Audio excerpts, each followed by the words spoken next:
You know, I can't lie, I am a little bummed out that the Halloween season is now behind us, because I didn't really get to cover any horror movies for this past October. Fortunately, however, they're always releasing horror and horror adjacent movies constantly. So, there's always an opportunity for me to cover something. So let's take a look at what this week has to offer me.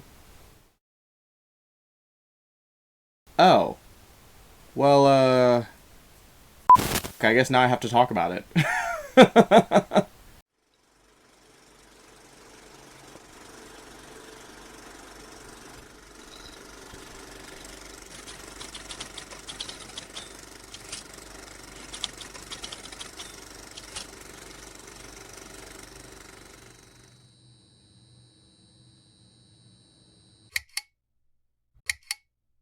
Hey everyone, I'm Ben, your underground conductor, and welcome to Underground Cinema. Now, this week, in order to prepare for the count 'em, sixth Predator movie, not counting the AVP movies, or the absolutely epic animated movie that they released earlier this year, I figured it'd be fun to go back and check out another B movie from the 80s that tried to capitalize on it. So today, we will be talking about The Falling from 1986, aka Alien Predators. Written and directed by Deran Sarafian. And interesting piece of trivia, Deran Sarafian's brother, Teddy Sarafian, wrote Tank Girl, which is another movie I've reviewed. Like, I found that out while I was doing research for this movie, and that's just a crazy coincidence. Honestly, I didn't expect that. Anyway, many of you who follow my channel would probably remember that a few months ago I covered a movie called Alien 2 on Earth, which was a knockoff movie made to capitalize on the success of Alien. And based on the title of this movie, you would assume that Alien Predators is meant to do the same thing. Well, yes and no. It's a little more complicated than that. So, as mentioned, the alternate title to this movie is The Falling. But that isn't just the alternate title, that was the original title for the movie. You see, what happened was that this movie was made in Spain in 1984, and it was more or less made as a generic sci-fi horror movie. One that certainly has similarities to Alien, but one that was very clearly not intended to be an overt knockoff of Alien.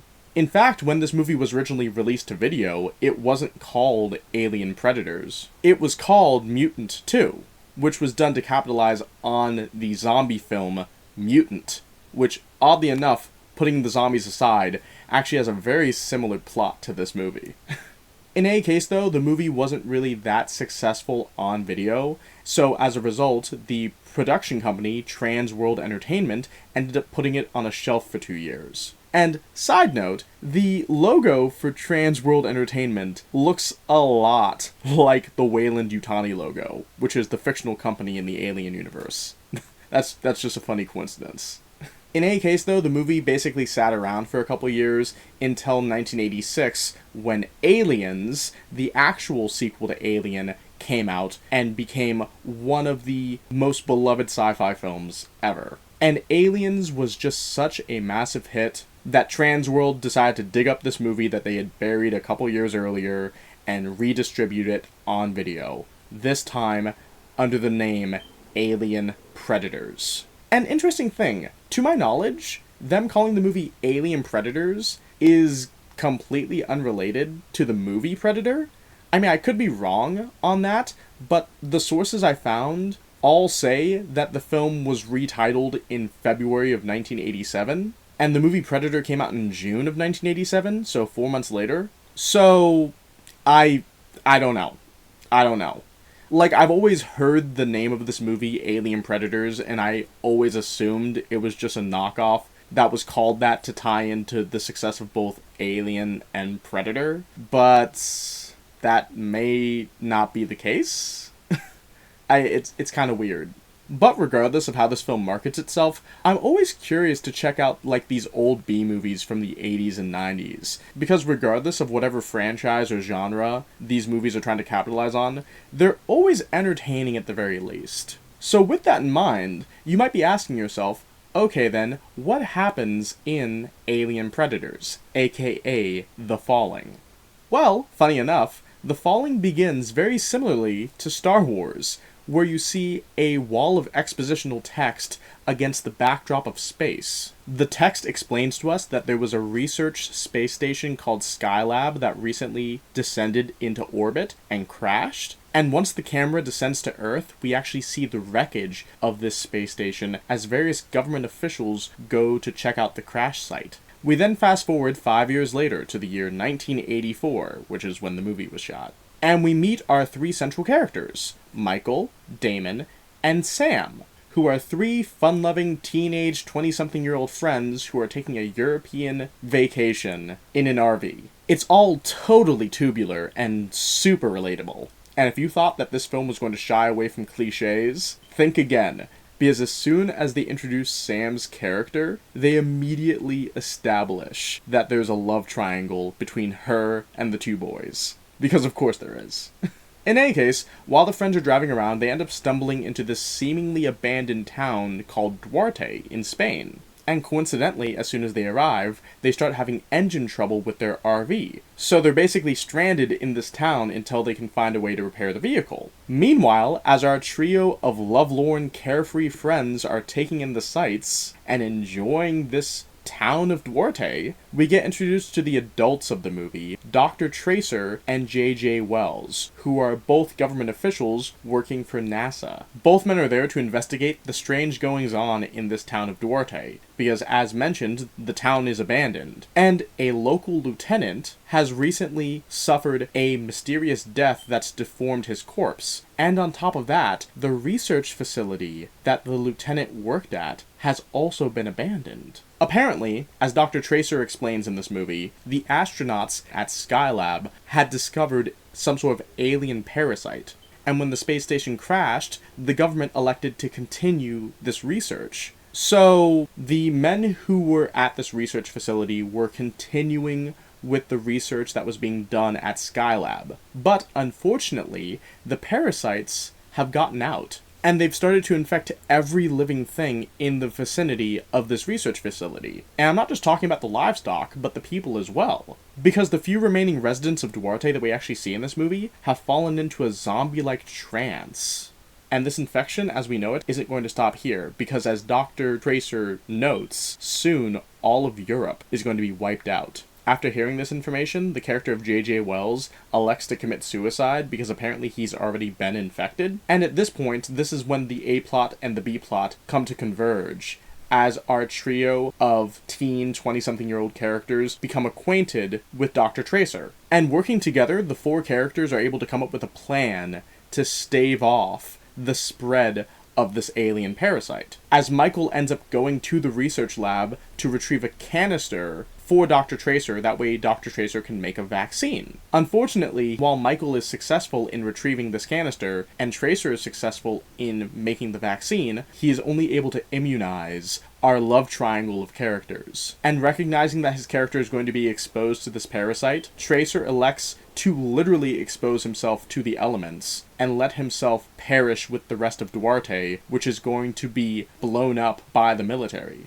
Of course, Tracer actually doesn't get the chance to perish with the rest of the town, because a mysterious evil big rig, which has been chasing around the various characters throughout this movie, ends up running him over. This big rig then chases our main characters in their RV out of Duarte, and while the opportunity for escape seems narrow, our characters are eventually able to outrun this big rig as it explodes on the bridge leading to Duarte. Our characters then feel like they're in the clear now, but when they stop for gas, it's revealed that the gas station attendant, who lives miles outside of Duarte, has already been infected with the alien parasite, which we see burst out of his forehead. Which, funny enough, is very similar to the alien parasite in Alien 2 on Earth, bursting out of the head. It's a funny similarity.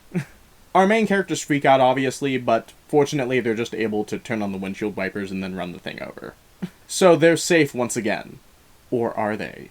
As our characters are driving off, we see that the character of Damon starts bleeding from his nose, alluding to the possibility that he is also infected, as the film ends and we cut to black. And yeah, that's the movie Alien Predators. And, I have mixed feelings about this movie. Like, I don't know what I was expecting when I was going into this movie. Like, I knew it would be a B film, I knew it would be low budget, but I just kind of found it lacking in a lot of different ways. But before I get into the negatives, I should talk about what I think is good about this film. For one thing, despite the fact that I made fun of how derivative it is, I actually like our main trio of young characters, being Michael, Damon, and Sam. Obviously, the love triangle that this film employs is incredibly played out, but the characters themselves have really good chemistry. Like, the three of them bounce off of each other really well. And a lot of the lines that they deliver feel almost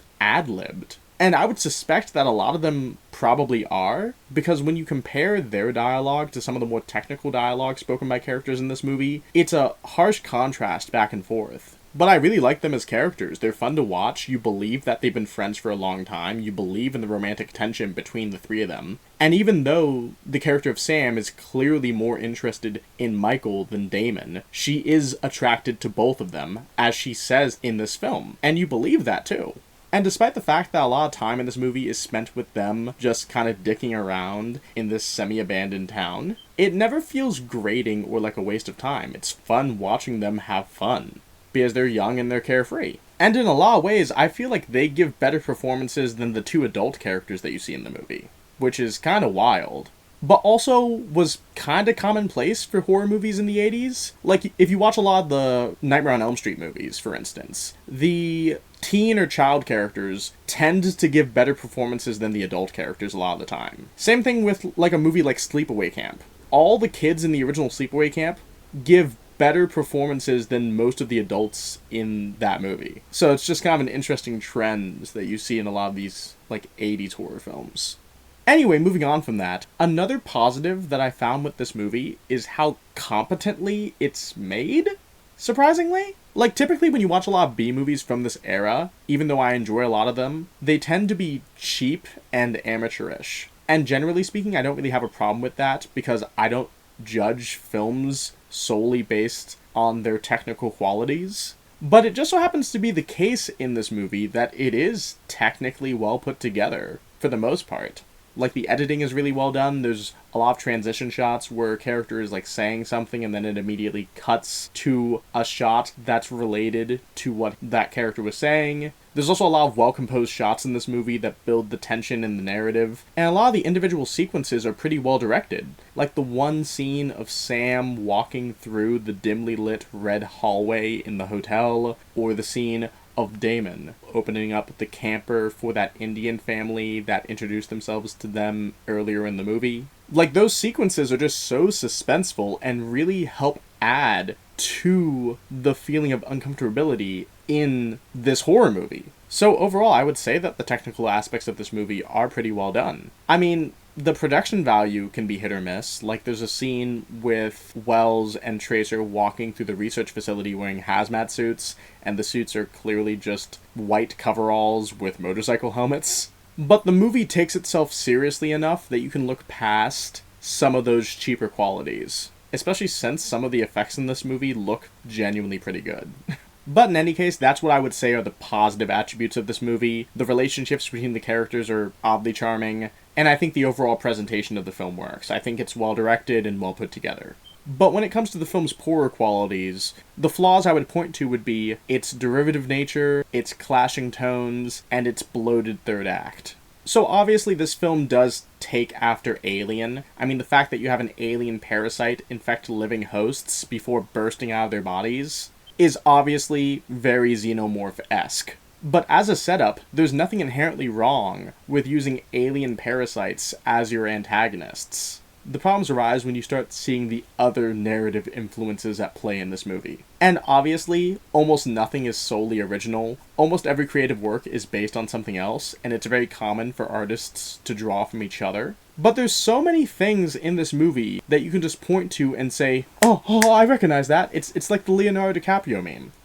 Like, for instance, and admittedly this could be me grasping, but when Dr. Tracer first shows up to meet with J.J. Wells. You hear a Spanish chord as the two get acquainted in this bar in Duarte. And the scene, to me, felt very reminiscent of the movie Sorcerer, which was directed by William Friedkin. And for the record, Sorcerer might be the most suspenseful movie I've ever seen in my life. And like I said, I might be reaching here, but given how much emphasis Sarafian puts on the suspense element present in this movie, I don't think it would be unreasonable to assume that he's drawing inspiration from that film. Moving on to another thing, though, which I think is probably more explicit. As referenced earlier, there is a killer truck in this movie that chases around the various characters throughout the film, and that feels very reminiscent of the movie Duel, which was Steven Spielberg's second movie, which is about a killer truck chasing a guy. It's almost like a proto version of Jaws. So just seeing that in the movie, I just thought to myself, did this just become Duel for a second? And then obviously there's all the references that this movie makes to the Twilight Zone. They even explicitly reference the Twilight Zone a couple times. And you can kind of give that a pass in this movie because it's younger characters using pop culture as a reference point to describe where they are. I mean, they also reference the movie White Heat with James Cagney in this movie, so... But overall, it just feels like this movie draws from so many different sources, and it doesn't necessarily blend them together too effectively. Like, it makes it feel like the movie loses focus on what it's actually about. And while we're on the subject of split focus, this brings me to what really bothers me about the movie. The fact that the A and B plot feel way too distinct from each other. Don't get me wrong, it's incredibly common for horror films to blend genres. But when it comes to this movie, it feels like it wants to be two different types of horror film. In the A plot, it feels like the movie wants to be a sexy teen slasher. Meanwhile, in the B plot, it feels like it wants to be a more serious-minded sci-fi horror movie. And for most of the film, it feels like tonal whiplash, going back and forth between these two different groups of characters until eventually the stories converge. And admittedly, once Dr. Tracer gets acquainted with our trio of teen 20-something-year-old characters, it blends mostly well, because at that point it feels like, okay, here's an adult, he's in charge, and the kids are falling into line. But the fact that we're splitting focus between A and B plot, it makes it feel like the movie is trying to be two things at once, and it's failing at both. Like, does this movie want to be Friday the 13th, or does it want to be Alien? Does it want to be Halloween? Or does it want to be The Thing? Like, seriously, during my watch-through of this movie, I just remember watching them go back and forth between these two different storylines, and thinking to myself, just commit to an identity, and stick with it. It's not that hard. Because as soon as I was getting settled into one storyline, it just pivoted to the other. And I was just so relieved by the third act when the characters finally came together. But even then, it still has problems. Because the third act of this movie has the exact same problem as the third act in the Keanu Reeves movie Speed. Being that the movie ends, it has this big fiery climax, and then it keeps going for another 20 minutes. Like, seriously, once Michael gets the canister from the research facility in this movie, and then he hightails it, leaving the facility to blow up, that feels like the climax of the movie. You have a big explosion that destroys the source of the alien infection, and at this point we should go into the falling action where our characters get away. But no, the film maintains the same sense of momentum following Michael escaping the research facility. Because immediately after he drives away, he then gets in a car chase in Duarte, and once he gets away from that, that's when the film slows down for a minute for Tracer to make the vaccine, and then the film speeds up again as the characters get chased out of Duarte by this possessed truck.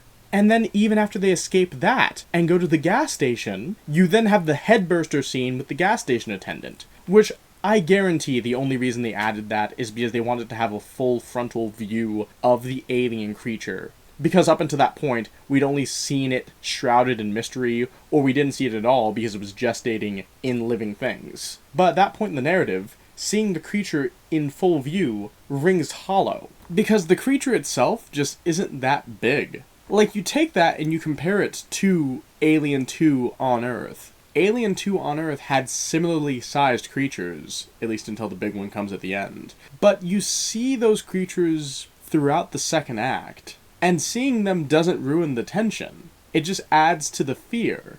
And the fact that you only get a clear view of the creature at the end of the movie, it just makes the entire movie feel kinda lame. and just kind of contributes to an overall feeling of being underwhelmed. Because we've already come so far past the climax at that point, but the movie hasn't stopped moving. Like, I'm not sure how many of you remember grade school English, but the way storytelling is supposed to work is that once you hit the climax, you're supposed to go into the falling action. And screenwriting structure is very similar. It's basically a roller coaster, going up, hitting its peak, and then going down. But this movie doesn't go up and then go down. It just keeps going up, up, up, up, up, up, up, up, up, up, up, up, up, up. And there's no fall, ironically, in a movie called The Falling. It just keeps going. And by the time you actually get to the actual ending and they have that little sting implying that Damon has gotten infected by these alien creatures, it just feels like nothing. And more than that, it also kind of ruins the sacrifice of Dr. Tracer. Like, normally this wouldn't be something I would complain about, because there's a million horror movies that have stingers implying a potential sequel, or like a downbeat showing that the threat isn't over. Like the original Nightmare on Elm Street has one of those. But the difference here is that the third act of this movie is just so unrelenting, and by the time you get to the end, you want the characters to escape. Like, you feel like they've gone through enough at this point, and that they've earned the right to get away. And to show that the threat is still there, not only is it unsatisfying, it's mildly insulting. And I don't want to be overly negative about this, because I don't hate this movie. I actually kind of liked it, especially since I really enjoyed watching the younger characters. I found them charming. And like I said, I think that the movie's competently put together. It's just those few issues that really rub me the wrong way. It's kind of disappointing in that sense. And you know what? With that odd stinger at the end, it would have actually been nice to get a sequel to this. One that actually had a narrower focus on its central plotline, and actually gave you a sense of what the stakes were, rather than bouncing back and forth every 5 minutes.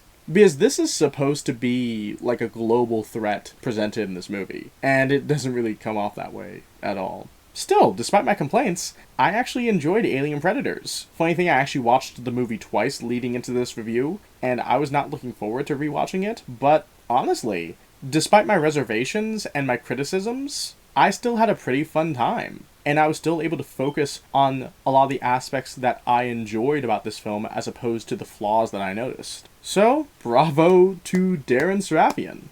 I guess the Sarafian brothers are just talented in that sense. You know, you have Alien Predators and you have Tank Girl. The Sarafian brothers just got it going on. In any case, that was my review of The Falling, aka Alien Predators. I hope you all enjoyed it. Please feel free to subscribe if you're feeling generous. You can also follow me on Instagram and Letterboxd if you want to hear more of my film takes. And I will see you later.